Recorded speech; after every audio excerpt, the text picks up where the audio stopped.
大家好，我是议员，相信各位昨天晚上应该看到这个官方邮件了，策划面对面第15期，但是这个邮件有一点长，所以我尽量用比较简短的方式跟大家解说。那首先就是匹配的问题，之前有说过王国匹配越来越困难了，尤其是最近我们已经看到先锋王国连续失败匹配好几次了。官方这里是有特别注明到需要3兵，或者是就算匹配成功了，也是打到一些比较弱的王国，对玩家的体验非常不好。在经过他们讨论之后，还有包括我们的线上会议，他们决定推出最大名额限制加多线 KVK。 细节如下， KVK 报名阶段开始，系统会根据王国内组成达到25等级活跃执政官的人数，就是讲不包括其他的小号，除非你的小号全部都是超过25等级。是否有超过800个？如果没有超过800个的话，就是正常王国；如果超过800个的话，就变成多线王国。系统会将多线王国创建多条 KVK 路线，国王需要给每条 KVK 参与路线任命管理，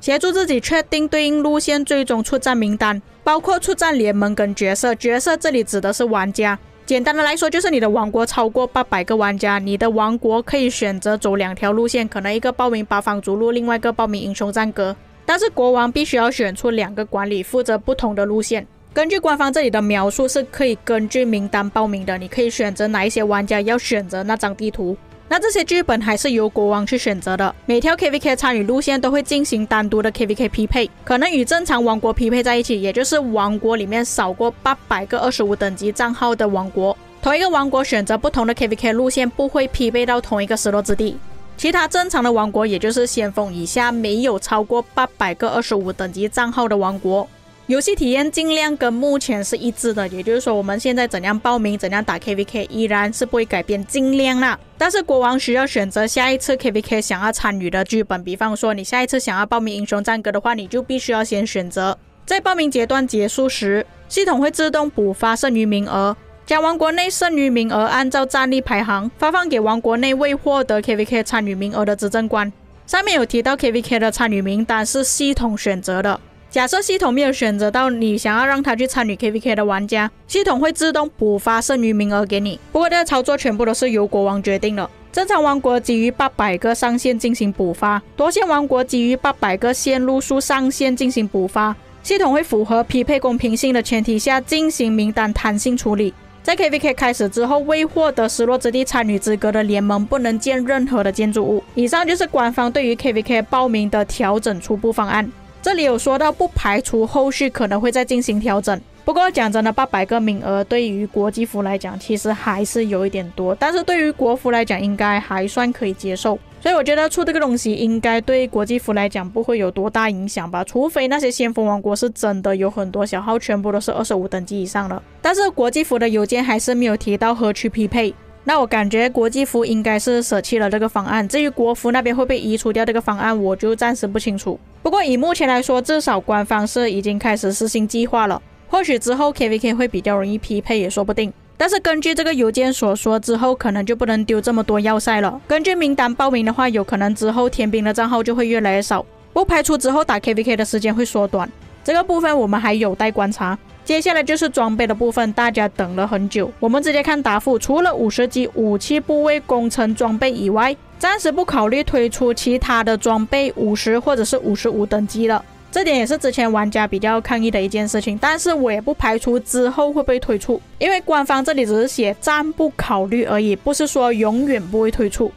接着征服商店也不会更新，之前原本说要加入一些新的图纸，但是现在已经驳回了这个说法。目前我们可以在征服商店换到的图纸也不会移除掉，也不会在其他的活动中可以获得。还之前不是有提过官方出第一批的装备系统更新的时候，他们讲会改掉之后分解的规则，但是这一次的策划面对面他就讲取消掉了当初所说的东西，分解之后不会拿到更多的材料。那之前有说过，如果分解的话，假设你是有精炼过，可以拿回比较多的材料，这个东西已经取消掉了。装备觉醒系统将会进行更新，使用觉醒晶石觉醒后的装备可以再进行2次觉醒，但是只会消耗图纸还有材料而已，不会再消耗觉醒晶石。那么这一点我们可以看回之前传出来的图片，所以那时候官方所说的并不是消耗觉醒晶石，只是消耗图纸还有材料而已。那根据官方这边的图片来看，不会只是提升一次而已，会提升更多次。接着如果你是做了失落之地的装备，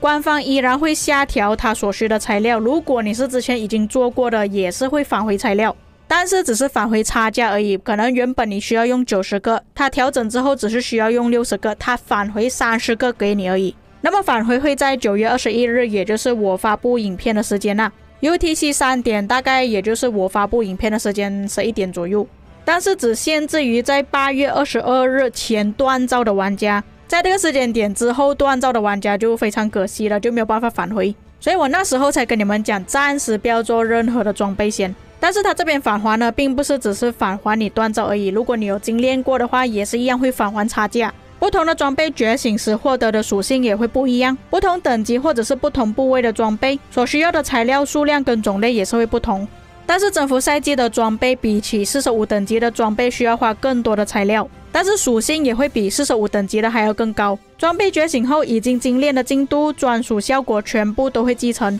并且还可以增强觉醒后的属性，提升效果。官方这一次给出的方案就是我们之前有提过的，就是用升级的方式还要继承我们现在已经拥有的觉醒还有精炼的进度，不要让我们的装备直接分解掉，全部都没有。但是相对的，我们还是需要继续提升，还是需要拿图纸，需要弄材料进行2次觉醒。那这个方案你们能够接受吗？接着终极伤害，之前我们也提过，终极伤害只会刺到普攻的真力而已，不受技能伤害减一影响，不可触发造成或者受到技能伤害时条件下的技能。所以这点你们可以理解为终极伤害并不是技能伤害，这些触发条件全部都不会受到影响。那么为什么官方要推出终极伤害，而不是继续强化普攻？随着统帅不断的更新，技能伤害系数越来越高。原来你们也知道这一点啊，我还以为官方没有知觉，他们一直不断的叠伤害。技能伤害和技能伤害相关的真理在执政官评估统帅强度时占比也越来越高。他们希望推出新的内容来丰富执政官的策略玩法，以及提供更精彩的战场环境。依赖普攻攻击造成伤害的统帅阿提拉，在以往的设计中缺乏技能伤害爆发手段，那么这个也确实阿提拉都是打白字而已，没有爆发的。而不断的提升普通攻击真力无法解决该问题，所以他们才新增了终极伤害来解决普攻统帅缺乏的爆发问题。简单的来说，就是你们看到一些技能伤害的统帅，他们是有直接伤害多少系数，这些直接伤害也属于技能伤害。只要你的技能伤害真力叠得够高，他打出去的伤害就越多。但是普通攻击统帅是没有这个东西的，就变成普通攻击统帅只能打白字而已。假设在阿提拉上面增加了直接伤害的话，那个伤害就不是普攻伤害了，而是技能伤害。官方就是不想要改成这样子，所以他们才出了终极伤害。其实他们讲的这样子，无非就是想要赚拱形阵的钱而已，还有就是想要去赚新统帅的钱而已。举个例子，可能现在终极伤害的统帅选择性很少，流策可能可以搭配的统帅并不多，但是之后只要官方出了更多终极伤害的统帅之后，那你到底要不要去练呢？并且官方之后新推出的终极伤害统帅数值或者是伤害比我们现在的统帅还要更高的话，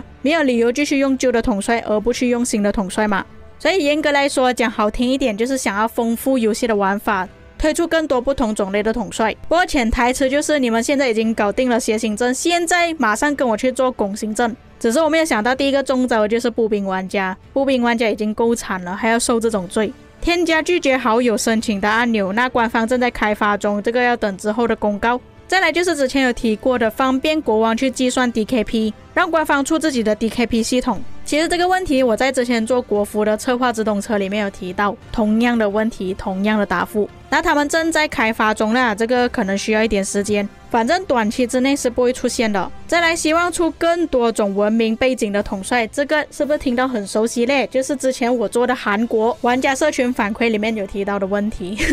再来就是统帅的技能描述太过复杂了，这一点官方之后会做一些文本的调整。那么有兴趣的观众可以看一下，这边有说到诸葛亮了，只是调整统帅技能文本而已，实际上统帅的实际表现不会受到影响。再来就是远程统帅限制太多了，没有出场的环境，希望有更多的策略玩法。那官方给的答复是可能考虑调整远程统帅的数值，修改伤害类 buff 的影响范围，调整后近战伤害 buff 不再影响远程伤害，以便他们后续单独对远程统帅进行更好的优化和调整。那么以上就是这一次的策划面对面内容了。那么各位对这一次的策划面对面有什么看法呢？我个人是比较期待新的 KVK 匹配系统。至于装备方面，我希望各位明天拿到返回差价的材料之后，先暂时不要做任何的装备，等官方实际的更新之后，就是新的觉醒系统出现了之后，才决定要不要去做装备。现在暂时全部都不要做，除非现在正在打着 KVK 或者是即将要打 KVK 的玩家可以去做之外，其他全部不要动。因为邮件有说到，除了 VIP 商店买的那把武器之外，其他的装备全部都可以进行2次觉醒，所以我才建议各位等新的觉醒系统出现之后，才决定到底要不要去觉醒。至于重击伤害，我觉得是没有办法跑掉。假设真的如我所说，官方之后出的统帅全部都是重击伤害的话，要怎么办？统帅的东西，玩家是真的没有太多的选择权，我们都是随波逐流的。打个比方说，曾经第1、第2代统帅也是很不错的，也是很好用的。但是随着时间的推移，我们还是需要用到最新的统帅。新的统帅有不同的效果，有更高的伤害，还是需要丢镜头下去培养的。所以这东西改变不了啦，我们迟早还是要面对的。那么以上就是本期内容，至于各位有什么看法，可以在评论区给我知道。我们下期再见。